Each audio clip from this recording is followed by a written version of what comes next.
कि Kepler's third law state that the square of the period of revolution t of the planet around the sun is proportional to the power of the average distance r between the planet sun and planet is।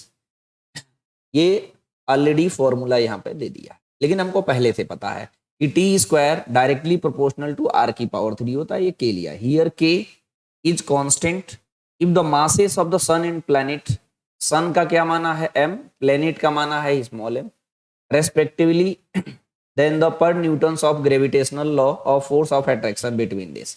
ये जो सन है और planet है इन दोनों के बीच में attraction force लगता है। मेरी बात समझे?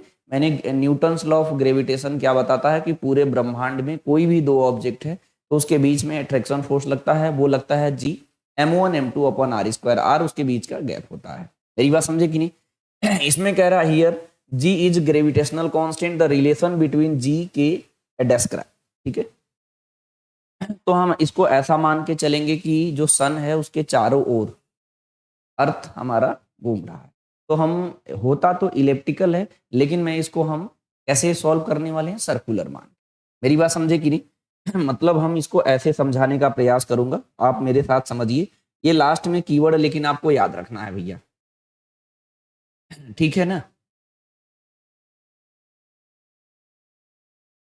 ठीक है, उसके बाद क्या है, आपको थोड़ा सा बस मेरे साथ समझना है, बहुत ज्यादा नहीं, आप आराम से समझ जाएं। ठीक है, ये दिख रहा है कुछ? मैं इसके एक्सप्लेनेशन आराम से सिस्टमेटिक बताने वाला हूं, इसलिए ज्यादा जल्दीबाजी ना करें भैया, है कि नहीं?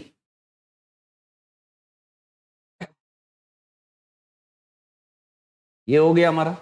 दूसरा, एक नॉर्मल गोला यहां बना लो, इसे हरा भरा बना लो, है भैया ये अर्थ है। मैं इसको सन मान ले रहा हूं, इसका मास मैं कितना मान ले रहा हूं, व्हाइट से लिखेंगे तो ज्यादा बेस्ट रहेगा। नहीं जी, ध्यान से समझिएगा, ये मास m है, इसको बोल रहा है कि स्मॉल m। इसका जो सेंटर और इस सेंटर के जो एवरेज डिस्टेंस है वो बोल रहा है कि r। केपलर्स लॉ बोला है कि इसका जो एक चक्कर में जो टाइम लगेगा वो कह रहा है कि टी स्क्वायर इक्वल टू के आर की पावर 3। ये गिवन है, और नहीं गिवन होता तो ये हर बच्चे को पता होता है। मेरी बात समझे कि नहीं? कह रहा कि इसके बीच में जो अट्रैक्शन फोर्स लग रहा है वो खुद दे दिया, F equal to G small m capital M divided by are square. मेरी बात समझे? क्वेश्चन इस तरीके से रिप्रेजेंट करता है कि सारी चीजें गिवन है, वो चाहता है कि अपनी अंडरस्टैंडिंग लेवल को बढ़ाए। मेरी बात समझे? तो हम भी आपको पहले समझाते हैं बाकायदा।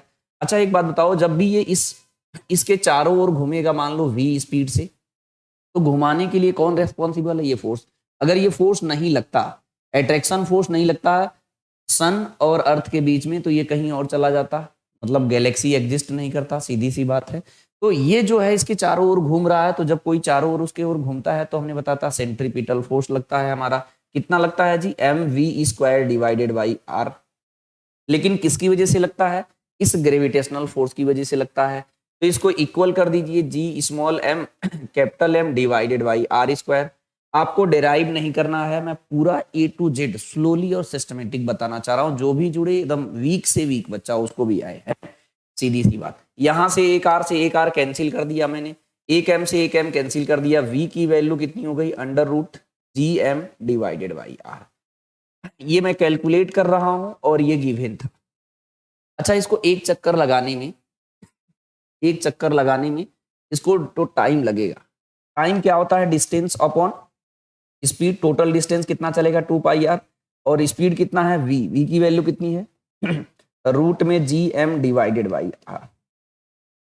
इसको अगर हम क्या करें, सॉल्व करें, दोनों साइड अगर स्क्वायर कर दे सपोज दैट, तो ये हो जाएगा T square equal to 4 pi r square divided by G M divided by r. Root था तो रूट हट गया है, ये आर ऊपर चला जाएगा, तो ये हो जाएगा T square equal to 4 pi r square, पहले से एक आर और जाएगा तो आर की पावर 3 हो जाएगा। यहां पर कितना हो जाएगा? G M. मेरी बात समझे? अभी मैं इसको बताने वाला हूं, ये डेराइव करते हैं, हर बच्चे को लगभग याद रहता है। मेरी बात समझे कि नहीं? तो ये अगर इसको मैं कंपेयर करूंगा इस इक्वेशन से, अपना सोल्यूशन ये है इससे। मेरी बात समझे? अच्छा लोग बच्चे इसे याद कैसे करते हैं? ये ऊपर जाता है तो ये t equal to 2 pi, lecture में मैंने पढ़ाया होगा। रूट में gm ऐसे रहता है, r है इसकी पावर 1 है, इसका पावर 1/2 है, तो ये r की पावर 3/2 हो जाए। मेरी बात समझे? इसको मैं थ्योरी पढ़ाते समय बताया था। मेरी बात समझे? तो ये दोनों को डायरेक्ट हमको पता है क्वेश्चन में क्या दे रहा है।